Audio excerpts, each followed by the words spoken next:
በስመ አብ ወወልድ ወመንፈስ ቅዱስ አሐዱ አምላክ አሜን። ብጽዕት ሰማዕት አርሴማ ቅድስት የክርስቶስ የጸጋው ማደሪያ በውስጧ የእምነት ኪዳን ጽላት ያለባት በልቧ የአስሩ ቃላት ሕጎች የተጻፉባት እናታችን አርሴማ ቅድስት የሰማይ መላእክት ስለ መከራዋና የስቃይዋ ብዛት እህታችን ይሏታል። ትውልድ ሁሉ ደግሞ ያደንቋታል።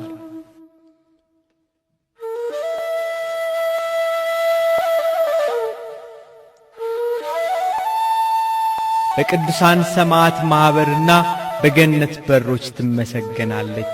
በቅድስና ሥራዋ የሕይወትን ፍሬ በደሟ መንግሥተ ሰማያትን ተቀዳጅታለች።